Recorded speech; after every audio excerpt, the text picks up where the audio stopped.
For so many of us, myself included, our days feel filled with a million small interruptions. And this is true even of our days off. Maybe you've taken a call at the beach, texted your boss from the grocery store, or emailed a colleague while on a picnic with your family. We've convinced ourselves that these behaviors are no big deal. It's just one email. But there's a real cost to these interruptions, and there are smart strategies we can all take to better protect our time. These moments seem so small at the time, and yet research suggests they add up to a tremendous loss. The constant creep of work into our personal lives can increase our stress and undermine our happiness.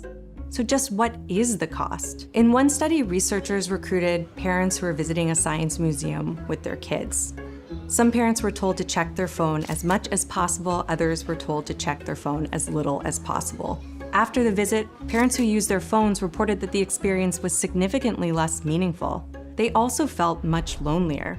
In another study, tourists who were asked to have their phones out while visiting an iconic church remembered fewer details a week later. And in my research, employees who were paid for their performance spent increasingly less time interacting with friends and family, and more time interacting with colleagues and clients. These constant interruptions come at a cost to organizations too. Companies lose 32 days of productivity each year to employee depression, which is often caused by the stress and burnout of our always-on culture. Despite knowing better, when you add up all of these moments, the sum total is a life shortchanged on meaning, joy, connection, and even memory. As we remake our models of work in the wake of the pandemic, now is our opportunity to create a new culture that respects time. And the way to make this really big change is through small steps that we can take right now. The first step that we need to take is to reframe rest.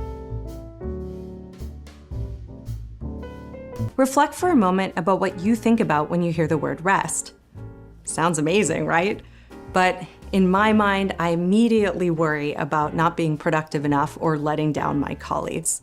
When we do have time off, we need to find ways in which we can enjoy the present moment and savor the leisure time that we have available, as opposed to seeing it as an unproductive barrier to our work. One specific strategy we can take is to treat our upcoming weekend like a vacation. On Friday afternoon, jot down how you would act and behave as if you were on a holiday. Maybe you'll visit a local cafe and listen to some live music, or maybe you'll go for a long walk in the middle of the day with no phone and no agenda. The plan doesn't have to be expensive or extravagant. Another strategy you can take is to create clear boundaries for your time off. Instead of saying, "I'm out of the office, feel free to Slack me whenever," say, "I'll be offline. Call me only if it's urgent." To uphold these personal goals, work together as a team. Set team goals for personal time. Do it publicly, collect data, and hold each other accountable. These goals could sound like, I will not check email between 6 and 8 p.m., I will have dinner with my family 4 nights a week, or I will go for a jog midday. Check in on your team's progress and see how everyone's doing. If you or your teammates are unsuccessful, work together to help accomplish personal goals. Lastly, you can negotiate for more time. To prevent work from creeping into your personal life. In business school, I teach students to negotiate for salary, but realize I spoke almost nothing about negotiating for more time. What does this look like in practice? You can ask for more time on adjustable deadlines at work. If your client asks for a deliverable Monday morning, ask for an extension until Tuesday afternoon so you don't find yourself working on your well-deserved weekend. And don't worry too much about reputation. Quality truly is the metric that matters most. In my data, employees who proactively asked for more time reported lower levels of stress and burnout and were seen as more committed and professional by their colleagues.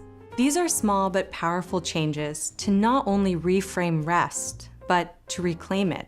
Once you discover the profound impact that these changes can have, you'll feel empowered to demand that others respect and accommodate your approach to time. Maybe they'll even feel inspired to piece together the fractured moments of their lives too.